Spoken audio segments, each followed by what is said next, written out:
hauling my truck in here. I think they finally caught up to me. But, I was down at Boca Raton Community Hospital, and I was speaking to some doctors down there. And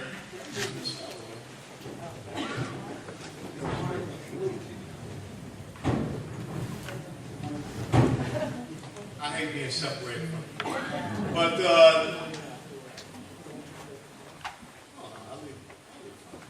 the doctors wanted to talk a bit too long, but when you come here, and thanks Joyce for introducing me, it's always hard to follow Joyce Kaufman, okay?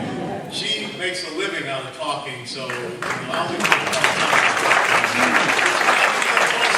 because Joyce is the voice crying out in the wilderness for each and every one of us. So yes. Absolutely thank you. We honor you.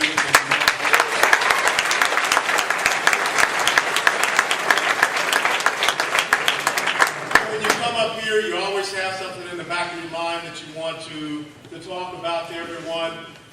But then something happens and it changes everything that you want to say. The last time I was here, I talked about Sun Tzu's maxim where it said to know your enemy and to know yourself and to know the environment and countless amounts of battles, you will always be victorious. And last time I was here, I talked about the enemy. I talked about the history of Islam. I talked about that which we faced, so that everyone can really understand. So I don't think we need to go back and talk about, Muhammad or talk about the history of Islam. I think the most important thing we need to talk about is us. Yes. What we stand for and what we believe in. Because as I was driving up here today, I saw that bumper sticker that absolutely incenses me. It's not the Obama bumper sticker. But it's the bumper sticker that says, coexist. And it has all the little religious symbols on it. And the reason why I get upset, every time I see one of those bumper stickers, I look at the person inside that's driving. Because that person represents something that would give away our country. Would give away who we are, our rights and freedoms and liberties, because they're afraid to stand up and confront that which is the antithesis, anathema to who we are, the liberties that we enjoy. So the thing I want to just share with you tonight is a failure of leadership. Because as Joyce talked about today, and I'm going to be very honest because I'm this old dumb paratrooper from Georgia, how the hell is it that a person that will refuse to stand in front of his own constituents that you can entrust to go to Washington, D.C. and represent you, that you can entrust to go up and face this enemy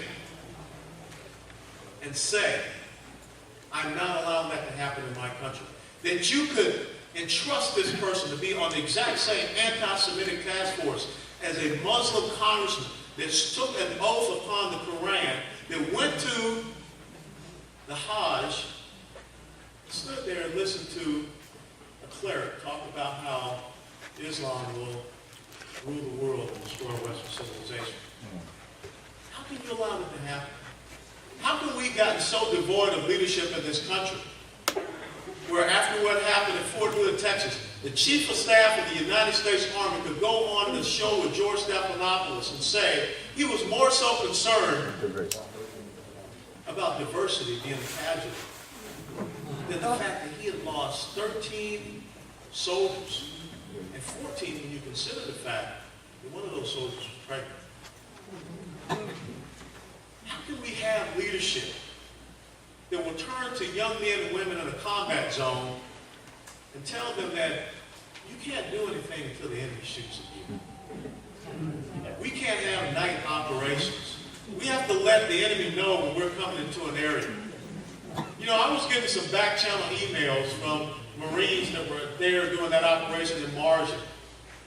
The enemy, when they were pressured, would lay down their weapons and come out and taunt our soldiers and then walk away to fight again another day.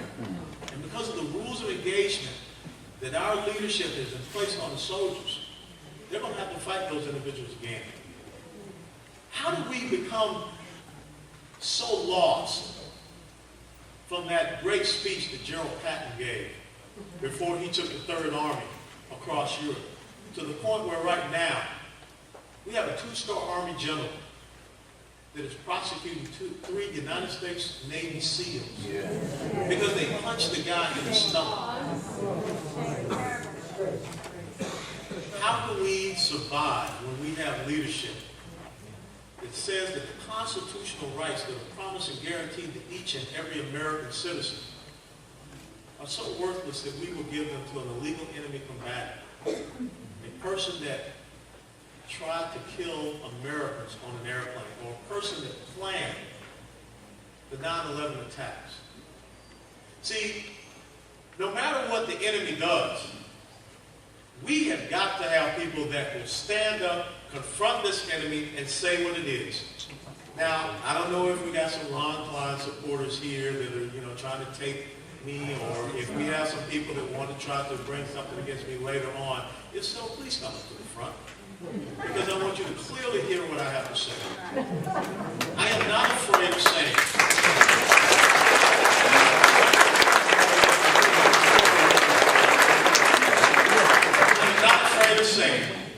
that if we do not have leadership in this country that understands that there is a 5th column that is already infiltrating into our colleges, into our universities, into our high schools, into our religious aspect, our cultural aspect, our financial, and our political systems in this country.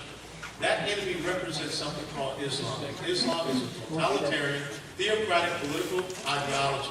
It is not a religion. It has not been a religion since 622 AD, and we need to have individuals stand up and say that. I was sitting on a panel in New York back on the 13th of January, and on that panel, retired chairman of the Joint Chiefs of Staff, General Myers, and a young former Marine who's a blogger now came up and asked one simple question. Basically, he asked, who are we fighting against? And General Myers, well, first of all, Andrew McCarthy, a lawyer, said that he was going to plead the fifth, and he laughed about it. And General Myers gave some very weak answer about when hopefully rational voices will prevail. How can we have people like that who call themselves leaders in this country? And it's funny that that simple response that I gave was captured on YouTube, and now it's being translated in 7 different languages.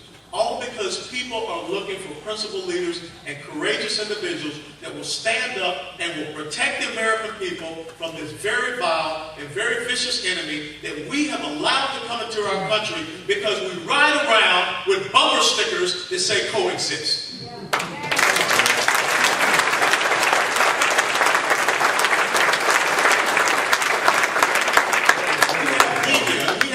That will turn around and look at me and say I'm an Islamophobe, I'm a xenophobe. But let me tell you something. There are 3 of my former Afghan interpreters that have green cards that are living in the United States of America right now because they came to me and they said they wanted to one day live in this great country. And the one thing I said to them, here's a copy of the United States Constitution.